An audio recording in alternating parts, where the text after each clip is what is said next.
Hello and welcome to Living Stones, a podcast of conversations with the people of Red Mountain Community Church, highlighting the victories and struggles, the snapshots and stories of the people sitting right next to you on Sunday morning.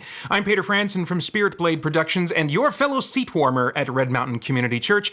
My co-host today is Jessica Garcia, our pastor of worship arts, aka the nicest Darth Vader you could possibly have.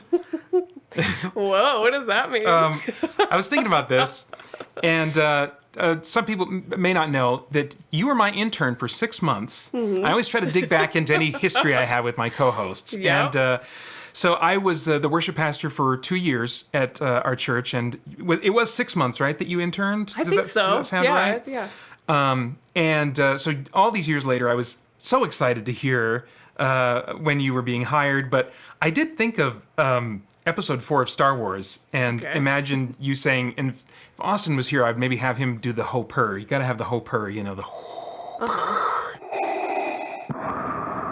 You know, but the circle is now complete. When I left you, I was but the learner. Now I am the master. I don't know if you have ever thought about that. Oh, yeah. Before, but, well, and what an incredible privilege it is to have you as a singer on the worship team now. Oh, I love it. It's incredibly humbling and feels ridiculous that I would be leading you in some way, but it's a super privilege to have you on there. I love it. I stayed away from the music ministry for years because, I didn't want to haunt that ministry, Yeah. So I really wanted to make sure that if I ever got involved again, it would be well down the line, and it would not be weird, So hopefully it hasn't been weird, but I'm so happy to be serving under your leadership now. You, and I think I've told you this before. I know I've told Alan and other people, but you're doing things with the worship arts ministry that I only hoped and dreamed about it eventually becoming and doing when I was leading it. And so, and I know that the job puts a big target for criticism on your forehead, which can be especially hard for us creative, artistic people, who our sensitivity makes our work possible, but it comes with its weaknesses too. And so, thank you for enduring that and all your other unseen struggles that we don't know about. I really appreciate it. Yeah, absolutely. It's a privilege. But just so you know, if our relationship ever goes south, be warned that if you strike me down, I shall become more powerful than you can possibly imagine. So, no doubt. All right. So I have been kind of on a roll with this question with the pastors, and so I want to ask you too. What would you say is the most fun or natural part of your job? And then what would you say is the hardest or most challenging part? Just given kind of how you're wired. Mm-hmm. Well, I think for sure the hardest part, well, I don't even know if it's the hardest part, but just for me, the equipment management side of my job is the part that bums me out the most, probably. Just things constantly breaking and not, just things that constantly need to be updated or replaced or repaired. In a nitty-gritty sense, just really bums me out. Oh man. And I never feel equipped to I'm not a super gear head. Okay. I've never been super into gear. Okay. So when stuff breaks or doesn't work, it just stresses me out usually. And it happens so much. You would not imagine just the constant merry-go-round of just things that need to be addressed. Oh, I'm sure. Just on in a technological gear kind of way. So, but yeah. So that's the thing that comes to mind is just the things that I think about in the week as I'm approaching a week that I don't look forward to are those things. Okay. But the thing that I enjoy most or find most rewarding, which is kind of hard to articulate. There's a lot of things, but the top thing is just seeing God and his people, both sides, taking the opportunity that we create on a Sunday morning to actually connect and have fellowship and So on the side of God, it's so rewarding and incredible to see him do, for him to use those moments that I've in some way, feebly prepared, that there are moments where that God has just divinely done something Yeah.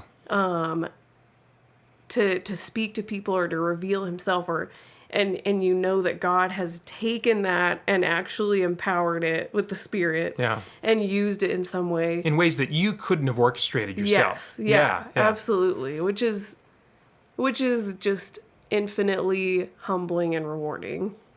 And then on the side of the people too, seeing them step into opportunities to actually lift up, to infuse the words of our songs with themselves and their own stories and their own praises and prayers, and hearing from them, and hearing that this song articulated for them something that they needed to say to God, or in a corporate sense too, not just individually. We as a people articulating something that we need to say to God, and choosing to step into that. That's super humbling and just rewarding. 'Cause and of course, God is always present with us, and we're always with God. So in a sense, Sunday morning isn't like the only time that we ever connect with God. But at the same time, I do think that there is something specific about that form of connection with God, and that moment of fellowship with him, with the body. So that's definitely the most rewarding. Yeah. Yeah. And you get a front row seat to see that kind of thing happen. I really love seeing aha moments with people, when they realize something. Like I think you're wired a bit to teach too, but I mean, what you're talking about has some crossover with teaching, and that's a bit how I'm wired. And it's so exciting to see those aha moments when people are like, oh, I get this, or oh, this means something to me, or this, so being in the position that you're in, it must be so cool to just be able to see those kinds of moments, with people. Absolutely. And the other part of it that's so simultaneously the best part and the worst part about my job is the team aspect of it, and just seeing, working together with people and relying on them for your vision in some sense is hard, but in another sense is the most rewarding thing too. Stations of the Cross is a great example of just seeing all of these different people's strengths and contributions coming together, and God using that and fitting them together. That's like such a, I don't even know how to describe the feeling of that, but so rewarding and so exciting. And seeing God using the strengths of all these different people to create something as a whole. That's cool. Well, you are so wired for the work you do. I love seeing you do it. Okay, so let's see how you're wired in another way. We haven't done a would you rather question in a while. Okay. So the question this time is, would you rather eat your entire diet cold or overcooked? In the first scenario, how do I die? And in the second scenario, how do I die? How do you die? How does death come into this? Yeah, how do we... Yeah, I mean, can you flesh out these would you rather scenarios? Yeah, I guess so. Are you assuming that food is going to kill you somehow? Or like... No, I'm just... Yeah. I guess... I mean, the cold one would probably be easier, I would think. There's a lot of food that you could actually eat cold that's meant to be eaten cold. I even eat pizza cold. Really? Yeah. Is that a preference? It's a preference if it's not fresh. Okay. Like, wow, if it's really? been Okay. sitting in the fridge, I'd rather eat it cold than try to heat it up and manufacture freshness again. That's interesting. Okay. Yeah. Okay. But there's nothing that's meant to be eaten overcooked. Like, that would always just taste bad, I would think. I think you got a point there. But what are you going to do with soup? Are you Well, gonna eat cold soup? I just forget about soup. I'd just grieve the loss of soup and just say goodbye. Or chili? Soup is out of, yeah, no. No. Yeah. That wouldn't be a huge loss, though. Yeah. Oh, I'm not hugely into chili, but... I'm torn. I was thinking that I would want to go with warm, but I think you've sold me on cold. Ugh, this is You were going to go with overcooked? I think so, yeah, because I tend to like, I'm more of a savory guy than a sweet guy, and savory foods generally are warmer foods, you know? And if something is overcooked, I mean, it doesn't mean that it's burned. It just means overcooked. And I think that's fine. And sometimes even when something's a little bit burned, it can add just a little bit of like tang or something to that savory flavor that, you know, there are some things that I like to have a little black on them, you know? So. Like what? I'm trying to think. Well, nothing's coming to mind now that you asked me. Come on now. All right, what else? Oh yeah, we got to try and transition into this meaningful topics now. We should maybe take a second look at the skeleton, the structure of this thing. But anyway, No. no, it's fine. It's fine. All right, we're just gonna barrel through everybody. So earlier today, Jessica and I spent some time talking with Gray Leeseberg, which I was really looking forward to. She has had just been through some valleys in life, but has also experienced community in the local church, specifically Red Mountain, that helped bring her out of that and bring her to a place of just spiritually growing and flourishing. It's a great story, so let's not delay anymore. We'll get to that conversation right now.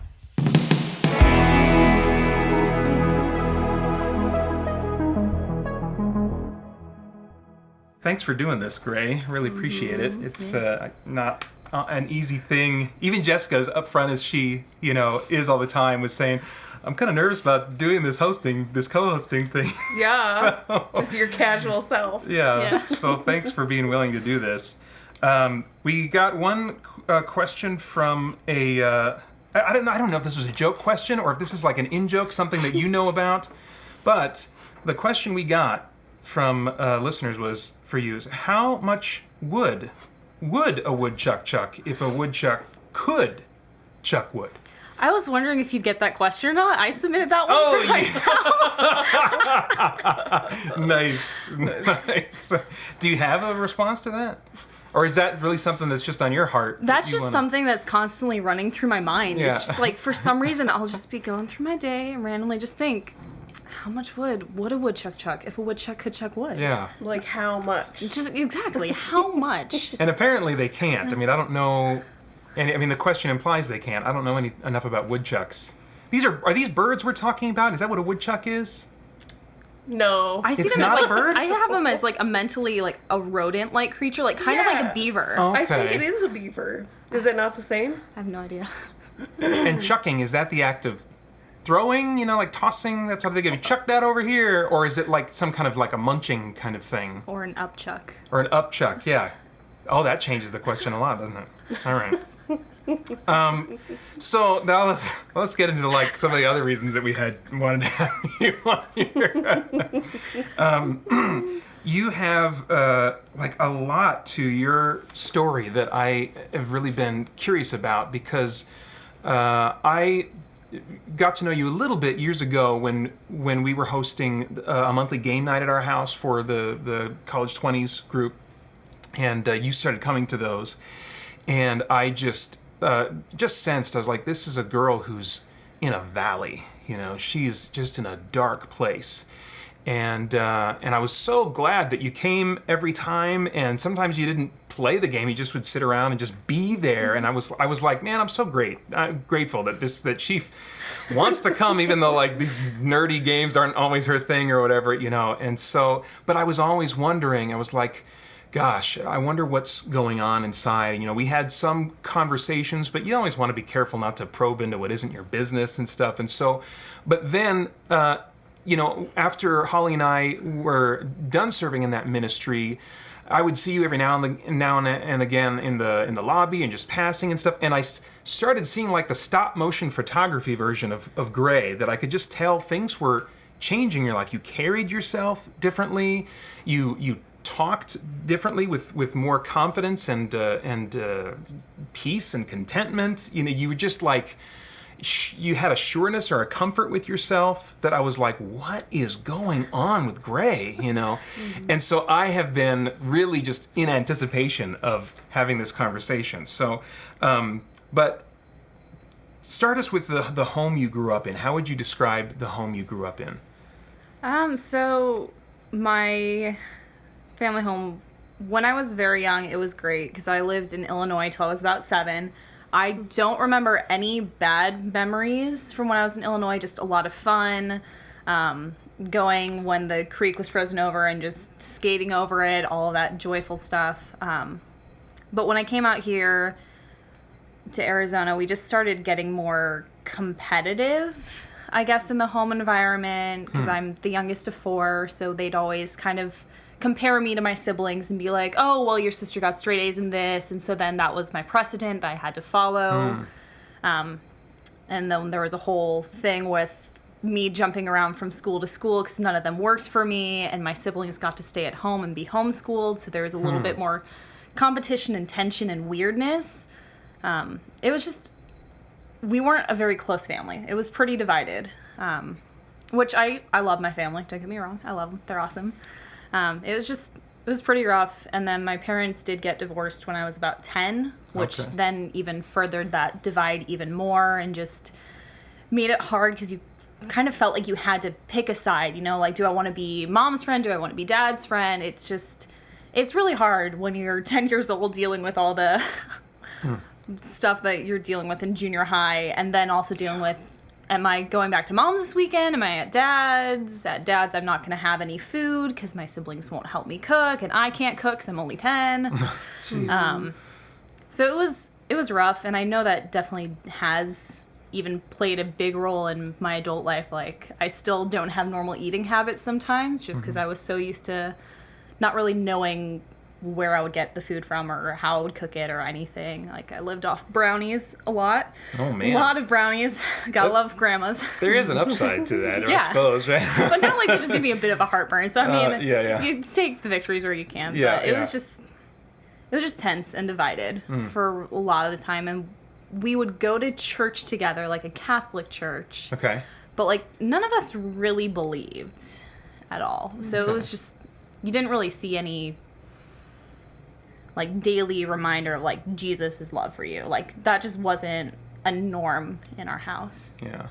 What would you say were maybe some negative experiences that you had in that environment or as you were growing up that you think significantly shaped your personality and your outlook?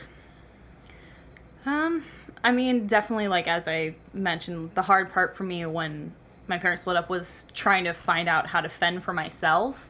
Because my mom worked, I think, 3 jobs at a time. My dad was dealing with some stuff on his own, so he wasn't around as much, especially emotionally. Like, I love him. He just... It was just a rough time for all of us. So I learned that I had to take care of myself very quickly, and I grew up very fast. So most people are shocked when they find out my age. They're like, oh, I thought you were like 5 years older than you actually are. I'm like, nope, I just have to act like an adult because that was kind of the norm that I've had. So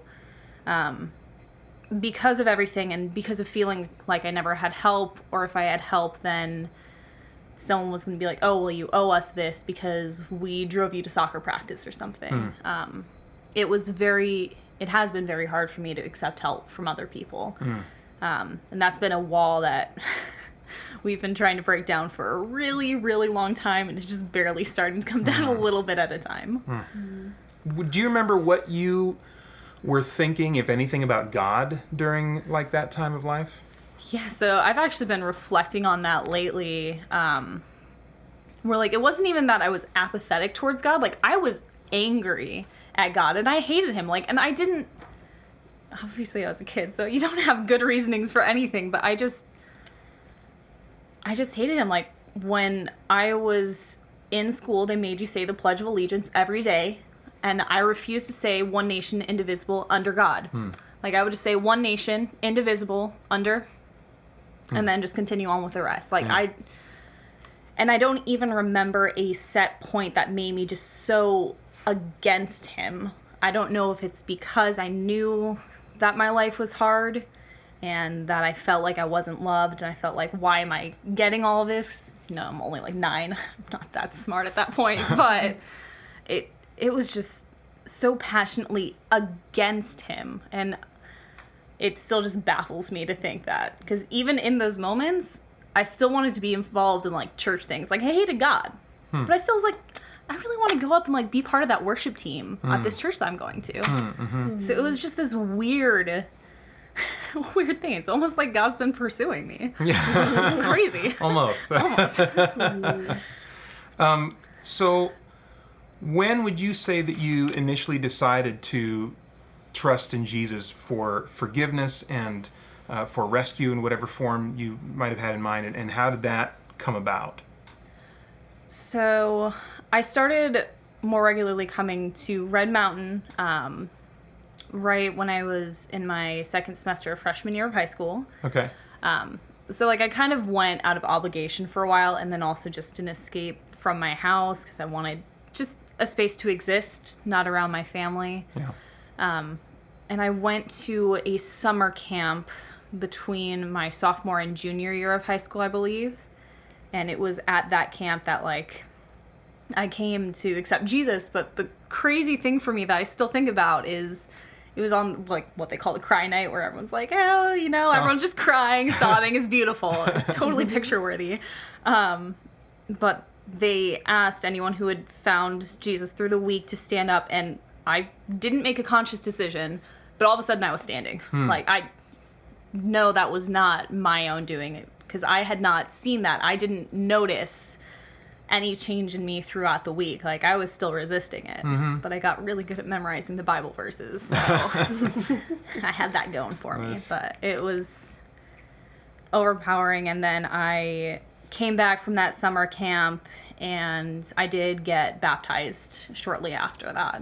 Okay. But I didn't even invite my parents to that. I didn't tell them until like the morning of. I'm like, hey, I need a ride to this pool. And they're like, why? I'm like, oh, I'm getting baptized. No big deal. But yeah. So I'm guessing that having that moment at that camp and getting baptized, that probably didn't solve all your problems, right? Oh man, I wish it did.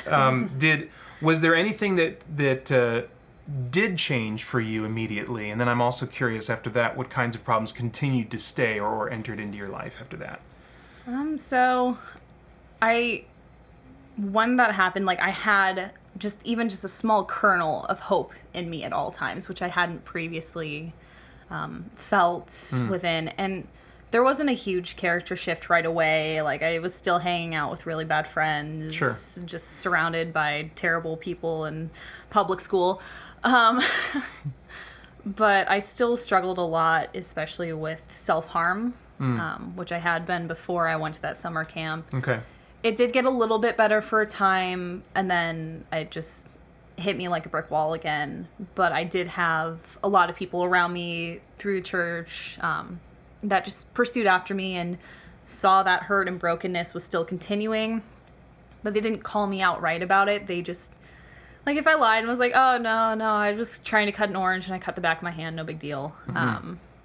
Like, they showed that they cared, but they didn't push it because they saw, like, I know I can't push myself past this moment, and they just kept on praying for me and just existing and giving me that space, just to have that hope. And to have that sense of, I'm not going to be ridiculed for who I am or pushed away because of these small step-ups I've made. Yeah. It definitely did get easier, though, once I had found Jesus in my life. Did you think that was that was valuable, that they didn't push you, or do you, in hindsight, wish that they would have been more direct, or what? How do you have any thoughts about that? For me personally, I actually think it is big for us as Christians to not always just be sitting there preaching and speaking out of the Bible. Like, yes, definitely do that, but not 100% of the time. Especially since that can just make us, someone who's like in that position, feel like they're being attacked or they're being put down because this other person's kind of like, almost seems like they're putting themselves on a pedestal, which they're not. But it just, hard to feel that because it's harder to relate. Like, we are all broken people. Yeah. We should allow broken people to see our own brokenness and step down with them. Brene Brown has this amazing video about empathy, where it's literally someone just going down in the tunnel and just existing with them. Just not saying, yeah, that sucks. Hey, memorize this random Bible verse. Hey, blah, blah, blah. Like, it does help to say, I'm praying for you. Here's this thing. Just knowing that Jesus is there, but the biggest gift that we have as Christians is to love one another. We don't always need to have the right words. We don't always need to like be speaking from the Bible if we're letting the Holy Spirit guide our time with someone. Yeah. Sometimes that's even more impactful just because you're like, they're just trying to be my friend. They're just trying to love me, which is obviously the biggest takeaway from the Bible is just love. Yeah. So even though you've been dealing with enough already, when you were in college, you, as I understand it, had something terrible happen to you. What can you tell us about what that was and the effect that it had on you? Yeah, so when I graduated high school, I went to ASU, and I was there for part of a semester, and then I was raped in my own dorm room. And it just sent me spiraling, not only because of how awful rape is, but also you have this happen in your place that you're supposed to feel safe and comfort, and it wasn't safe, it wasn't comfortable. I actually fell into like this trap of like suicidal ideation for a while, and had to get some help for that. What is suicidal ideation? So it's not where you're actually about to go and perform the act, but you're kind of like thinking how it would just be really easy to just fall off this bridge and just take away this hurt, take away this heaviness, make me feel like I'm not dirty and worthless and shameful. So it's just where you could easily veer into that, but you're still right on the line of I haven't tried anything.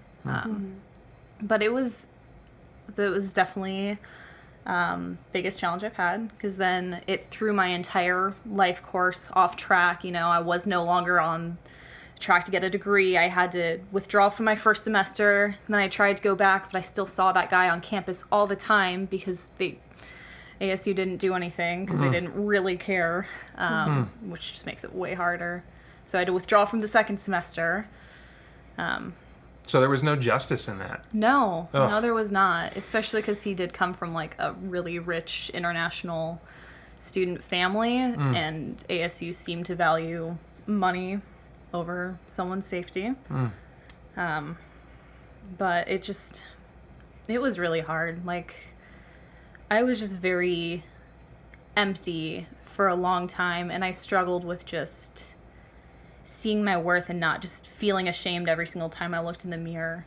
Like, it was just a huge challenge, and I didn't want to come to church. Like, I got sent home. Like, they wouldn't let me live on campus after that happened either, which just was really rough too. Wow. Like, they didn't let you? Yeah, they didn't let me. They're like, oh, well, like, I come back from getting the treatment, and they're like, well, you have to move out within a week. Like, oh, Wow. cool. So you're dealing with all of this trauma. You're dealing with, I just spent a week in a hospital with these people that tried to touch me more inappropriately. And we're just like 40s and plus. So like no one that's even close to your age, and just feel uncomfortable. And then you get told you have a week to clean up all your stuff and go home to a environment that still wasn't the healthiest, because there was still a lot of tension with me and my mom at that time. It was just a lot all at once, and I don't know, I really pushed myself away from the church and people within the church. Why do you think that was? What was the thing you didn't want that you thought you would experience at the church or with church people? I mean, the biggest part is like kind of just the fear of judgment. And again, like kind of how I mentioned, there's that degree where you think, oh, this person has it together, you know, their life's amazing, they never struggle with anything, they're just gonna think I'm a failure. And just be like, how could you like allow this to change your thinking or whatever. But I did still have a few people like pursuing me in that, even when I was trying to push them away, even when I didn't want to come to church because anxiety was so bad that I didn't want to be around other people, because that would have been way too much overstimulation. But like I had people like Jennifer Reinhold. She's like, hey, if you come, like just come sit in the cry room. It's quiet, it's secluded. You're not going to feel overwhelmed. And if you need to leave, you can leave very easily. So even when I was trying to push away, there were those people that just wouldn't let me barricade myself off completely. They just were like, no, you're coming and doing this thing, or I'm going to come and we're going to grab coffee or anything like that. So there were people that you knew from the time you'd been at the church already that were kind of reaching out to you and pursuing you in one way or another? Yes. Okay. Yeah. Like friendships that you'd already had, or like how did you run into Jennifer Reinholtz? I mean, she seems to know everybody and everybody seems to know Jennifer. So how were you seeing her? I think I had been volunteering already in some degree. I don't remember where, because I do have these giant holes in my memory from random places. Okay. But even when I was in high school, I like served as like a Sunday school teacher. Okay. So I had one of your kids in my class at one point. Oh, okay. Cool. But I don't remember exactly to which extent I had known her at that time, but she did pursue me. And then I had Hallie Carl, who was my high school small group leader. Okay. And what did she do to reach out to you? She just harassed me all the time. Like, all out of love. I love her so much. And I'm so grateful. But she just would text me all the time, and she just exists for me. And I think because I knew her before, like when I was in high school, and I had that connection and I had that safe place, she was definitely one of those easier people for me to fall back within, because I knew she wasn't doing things out of judgment. She'd already seen me at one of my darker points when I was in high school. Okay. So she was like texting you like just, hey, how you doing? Or hey, what was I'm curious about if you remember the content, basically the theme of her text. What generally was she saying? I don't even remember, because again, just a lot of holes in my memory, but she was just the fact that she was contacting you, remembering you, and that's kind of what you're talking about when you talk about people pursuing you, that they were just consistently being a presence in your life. Okay. They didn't let any of the hurt or darkness or any of my mean words about them or about myself or anything scare them away.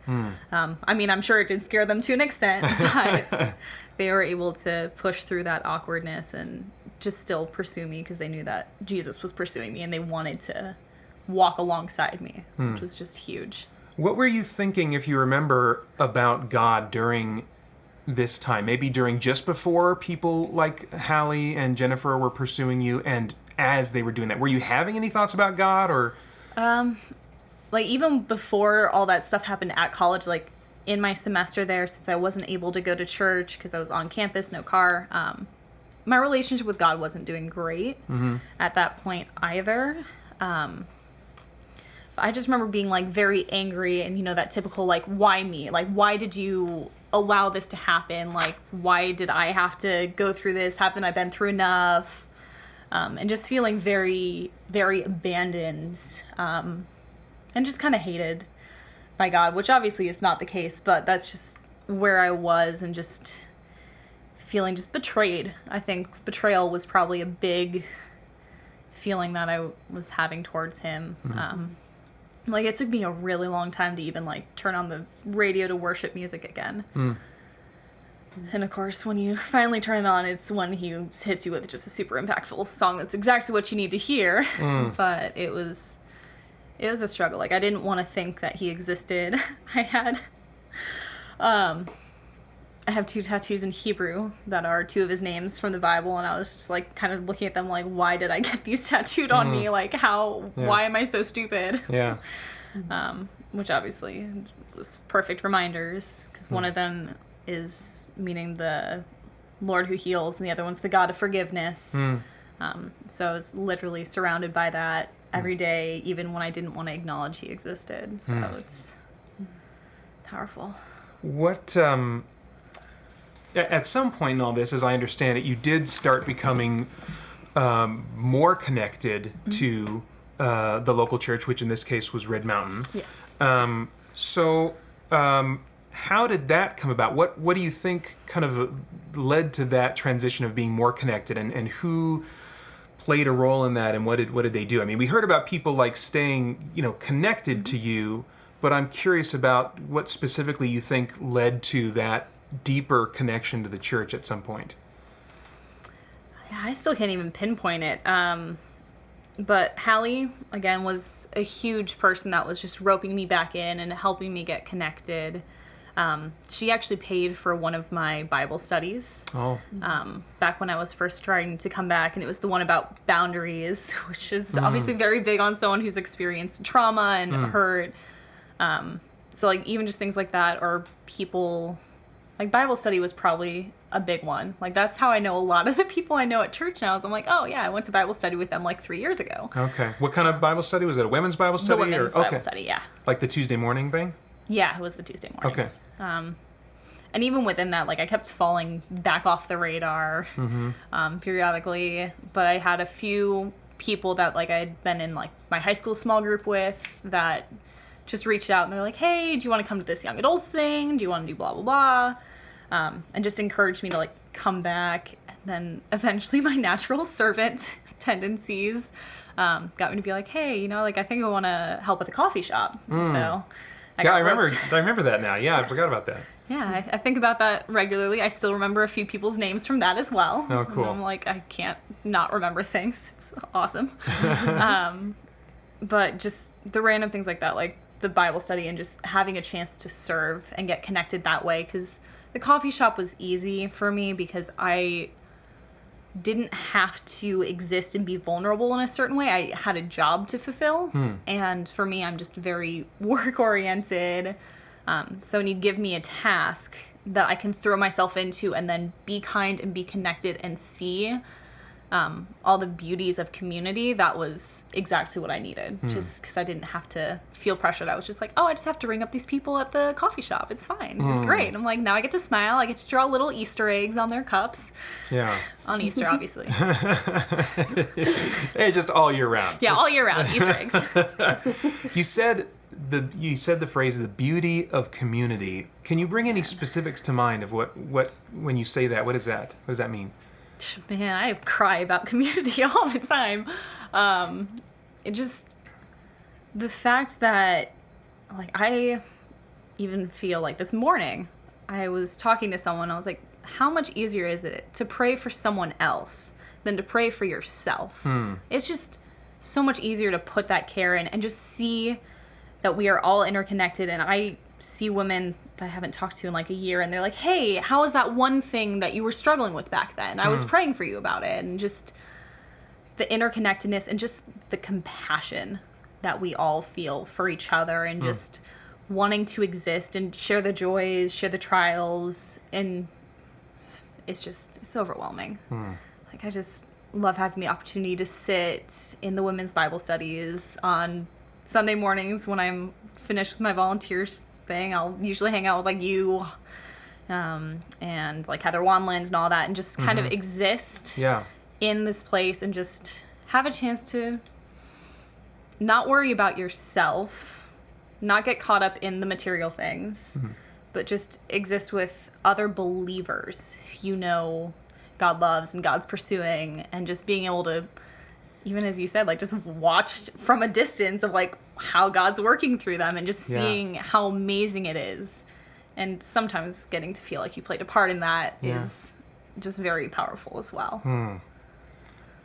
You mentioned, it sounds like you kind of have figured out that you're wired to serve. Yes. Yeah. So where and why did you start serving at the church, and what's that experience been like for you, or what has it meant to you? Talk about that a little bit. Yeah, so I have literally just always been like a volunteer. Like that's just who I am. Like when I was bored in junior high, I'd go up to the front office. I'm like, hey, you guys need me to deliver something to a classroom? I'm really bored. Oh, wow. And then that transitioned through the church. As I kind of mentioned, I was a Sunday school teacher when I was in high school, or like a volunteer. I basically played with kids and sat with them and sat in chairs I didn't fit in.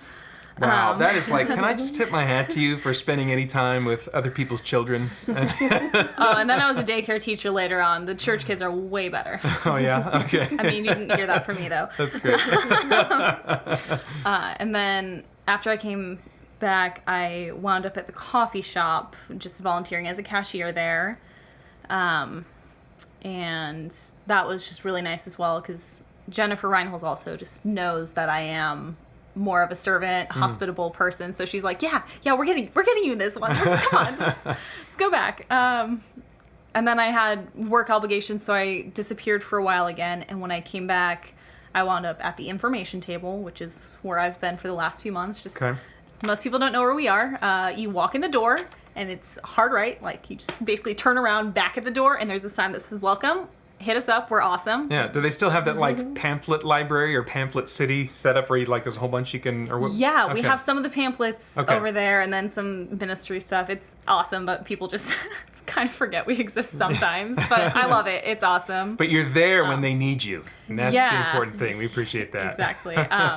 And then even now, this past Sunday was actually my last day at the information table. Oh, okay. I am about to be starting as a junior high leader. Oh, wow. So that's very exciting. I'm very excited to get to know these upcoming 7th grade girls and their parents and just hopefully do even just a portion of what Hallie had done for me as my small group leader and just exist. And like, I feel like if I'm not serving, then I don't know, it feels weird. Like, I have literally 5 badges of, like, volunteer badges in my car. And, like, a lot of them are outdated because of how long I've been doing this. And I'm just like, I just feel so much more connected and at peace when that name badge is on. I'm like, yeah, I'm here to answer questions. I want to be in community with you. I want to be here answering anything. Just, I'm walking encyclopedia, so just hit me up. You really are. That knows a lot of details about anything. Are you're a detail-oriented person? Yeah, it's a curse. But we need detail-oriented people in this world. Yes. I just need to sleep too, though. Yeah. So, Let's see here. What else did I want to cover? Are there any other experiences, either at Red Mountain or elsewhere, that have been valuable to you in helping to grow your faith and or your spiritual or emotional health? yes. So, through the church, I think once, I don't know, they were able to help me get connected to a counselor. Okay. Which was huge. For a while, I was on some like anti-anxiety medication and antidepresson. Okay. Which they worked as Band-Aids for a while when I was still struggling getting over those kind of addictive habits that come with self-harm and the suicidal ideation. But after a while, for me personally, it just became really taxing, and I just didn't feel like myself. So I did go off it and just kind of threw myself more into the community and like going to those women's Bible studies about like boundaries and just having that safe place to exist. And then for trauma counseling, I did do this thing called EMDR. I can't tell you what it stands for, but basically you hold these little buzzies in your hand, and it's kind of like training your brain to rewire how you're thinking about certain situations. So the church helped me set that up. So I'm very, very grateful that they did that. And it just took a huge weight of the trauma off me. Like, I could actually exist and felt like I could breathe for the first time in like 4 years. And that was just very, very impactful. Like, I still can't believe it. Like, and once you got past that physical reaction to traumas and hurts, that's when you're able to more so go in and work on those spiritual and emotional responses to things. So I could be more in the community, and I could focus more on reading my Bible and praying and thinking about these things that had hurt me without just breaking down and crying and having a panic attack. So God definitely gave me everything at the exact right moment that I needed it, and built me up all of these skills and all of these support systems and all these coping mechanisms and strategies just to prepare me to grow until I got to a point where I needed to forgive people, which is, that's a rough journey. It's a very rough journey. Is there anything that you wanted to cover, Jessica, that I haven't? Well, one thing that always that fascinates me about you, Gray, is like not only like, you know, like Peter, I remember kind of years ago when at church you would kind of be off on your own and like seemed to really struggle with entering in even to community and like not only are you so involved now and like serve in so many ways, but you haven't been afraid to step in to like women's Bible study, especially years ago. There weren't a lot of people your age there. Still not many.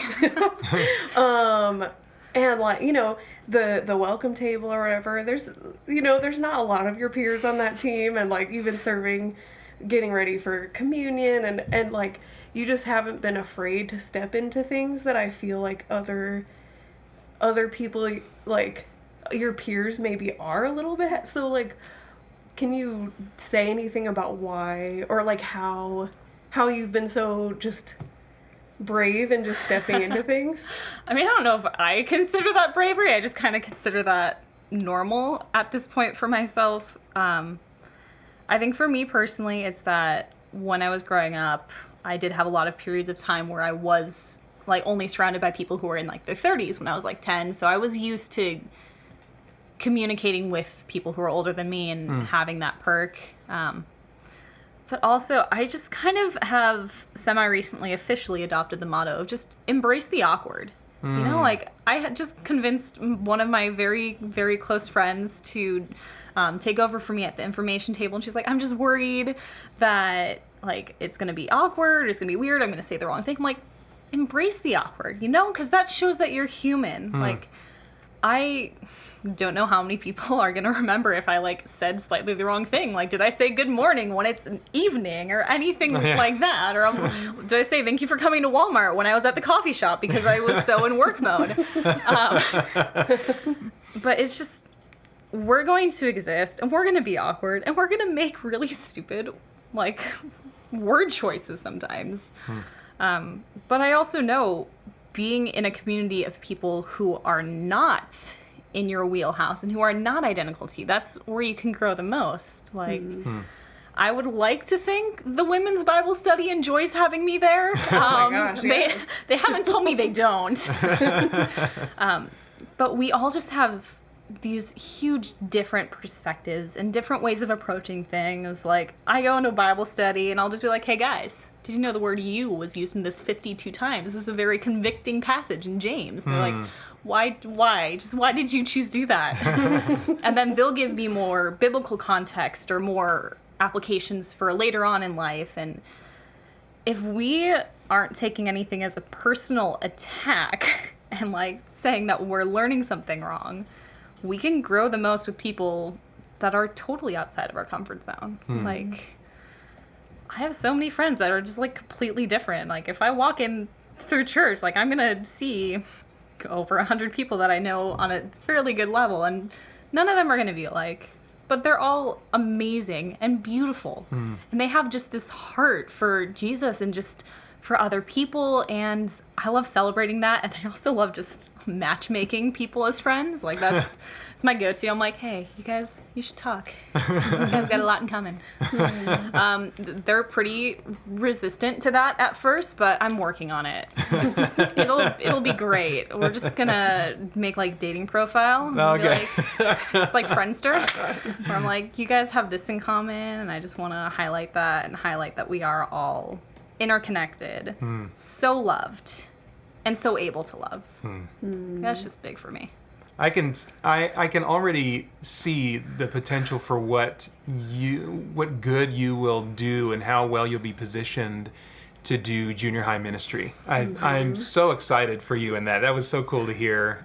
So I'm excited to catch up with you, like in the lobby during first service, months from now or whenever we run into each other. I guess you won't be, Yeah, I won't be there anymore. I'll be with my girls now. Yeah. So whenever we cross paths, I'll look forward to just kind of getting updates and hearing how that ministry is going. I'm excited to. Yeah, what a cool small group leader you're gonna be. I would love It's just to the have you as tattoos. my It's small just group leader. that's the only reason I'm cool. And then we'll have you back. The tattoos help. Yeah. We'll have you back, like in 5 years or whatever, to talk about how you survived the nightmare of junior high.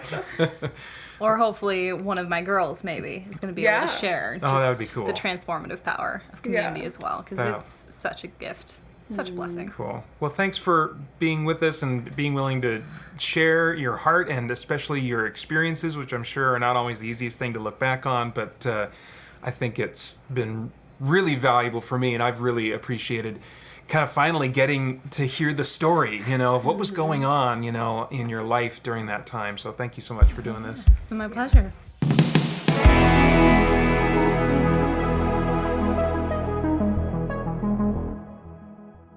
Okay, so that was, again, really cool to get all that background, hear all that story that I didn't know about before. What stood out most to you in our time talking to Gray?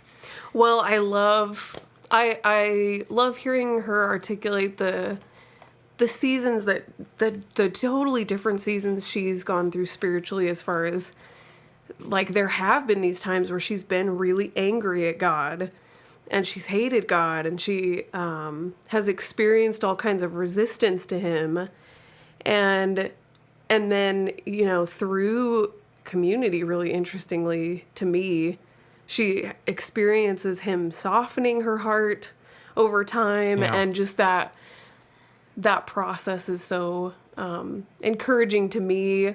I think it's so cool to hear someone talk about that. I feel like I can relate to that, and it is like an encouragement to me a little bit to hear how God has used community and used things like Bible study to actually facilitate that process of softening her heart to hear from him again. And because sometimes I feel like I don't invite somebody to Bible study, or I don't reach out to someone to come to church or whatever, because I know where they're at with the Lord, and I feel like, oh, well, if that's where they're at, they would never want to come to Bible study. They would never be interested in participating in something, in the community or whatever. But that's not been the case for her. Like, that's actually how God brought her back to him in all these different times. So that's really encouraging and interesting to hear about. Yeah, a reminder not to assume that we know how people are going to respond to invitations. Yeah. Yes. Yeah. I also really took notice of how she talked about people just being a presence in her life, and how, they didn't have to have all the right words. And in fact, it can go south if people try to have all the right words, but they were just reminding her through texts, or just to saying hi or whatever, just these little invitations to, like Jennifer Reinholtz inviting her to come to the service and trying to help facilitate that, given where Gray was at the time, not wanting to be maybe around other people, and offering the cry room as a place to be. And, but I think especially just being a presence, like just getting some texts now and then from people, is that my dumb phone? Dang it! Oh well. That is the segue sound effect. Yeah. We all know what that means. That's right. For the poll. Over at rmcchurch.org/podcast, we asked people what their favorite Easter candy was. 68% of you said Reese's Eggs. I assume that's like the peanut butter cup eggs. Yes.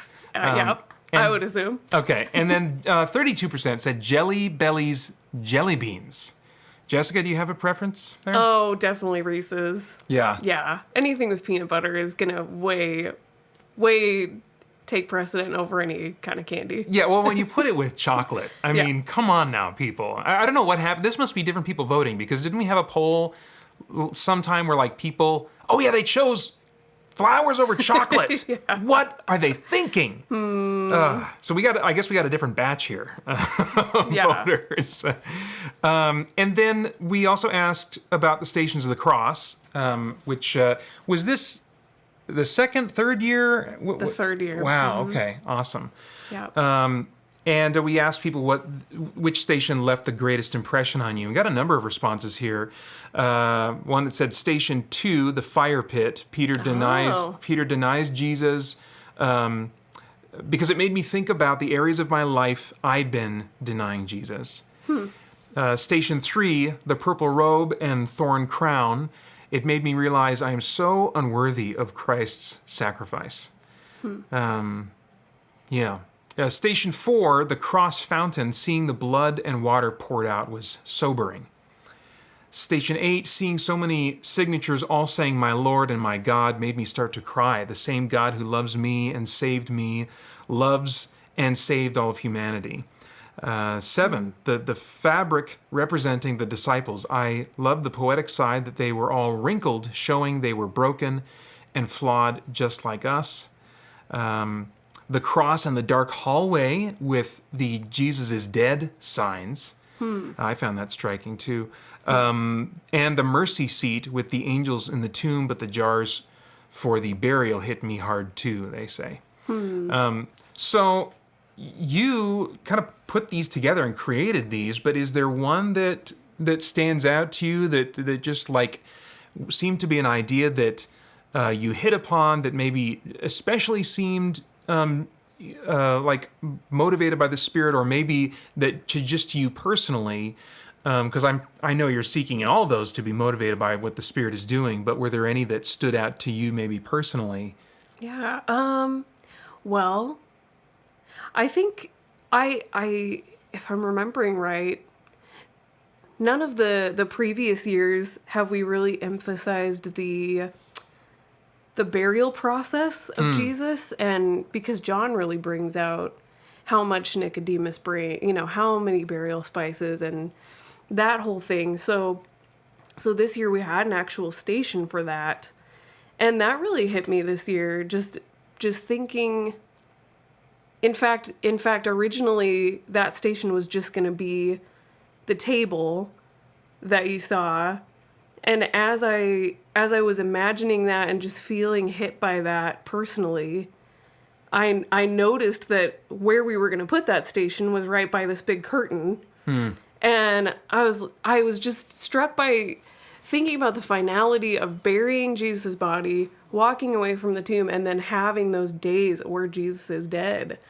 And for some reason that was hitting me, and just the significance of that. And so just the idea came of like, what if there was something added to this station that forced you a little bit to sit in that period of death. Yeah. And just the reality that Jesus was dead. Yeah. Physically dead, not just like asleep or whatever, not just Yeah. he was unconscious for a while and then came back to life, but was dead physically and like in the grave for 3 days. So I guess I'd say that one. That was kind of a moment with the Spirit where I felt like the idea for the curtain was kind of a last minute one of like, what if we just pull this curtain out and have people just walk through it and just see the words Jesus is dead for those 3 days and just think about that a little bit. So yeah, that was really striking to me. I mean, it really, because it does have you, even though it doesn't take long to walk down that hallway, it really had you sit in it. And the repetition of the phrase, Jesus is dead, Jesus is dead, Jesus is dead. I think that we very quickly move in our minds to celebrate the resurrection. And so to have us sit in that for a moment and to just give us a reason to consider what that must have been like to just be hiding and cowering as his disciples and just feeling nothing but defeat and confusion, at that time. So that was really cool. For me, the thing that struck me that I wasn't expecting it to was the final station where we all were invited to write "My Lord and my God," in echoing Thomas's words, and it was Thomas, right? Yeah. Okay. And someone commented on seeing all the words up there, and that wasn't what struck me. I think what struck me was when I actually realized that I was going to write it myself, and that it was kind of like that moment, where Jesus asked Peter, "Who do you say that I am?" And that was a similar moment for Thomas, where he'd just been doubting and just still sitting in the defeat of it all, and maybe not willing to dare believe that this could be possible, and then for him to just come to that about face, where he says, "Oh man, you are the opposite of what I was thinking moments ago. You are my Lord and my God," and so it was striking for me to physically make that confession, myself. All right. Well, that's it, I think, for this episode of Living Stones. You can follow Red Mountain Community Church at MyRedMTN on Instagram, Twitter, and Facebook. You can also go online to rmcchurch.org/podcast to submit responses to our poll questions and leave questions for the guests featured on the next show. On our next episode, we'll be talking with Edgar's Dexnis. Edgar's Dexnis. Dang it. He's a missionary that we support in Latvia. Edgar's Dexnis will share about growing up apart from Christ in Latvia, coming to faith, and now responding to the call to spread the gospel in Latvia through Josiah Venture, for which he is now a primary leader. You can go online to rmcchurch.org/podcast to submit your question for Edgar's, and you may just hear it read on the next episode. In the meantime, I'm Peter Franson. I'm Jessica Garcia. Thanks for listening. We'll see you on Sunday.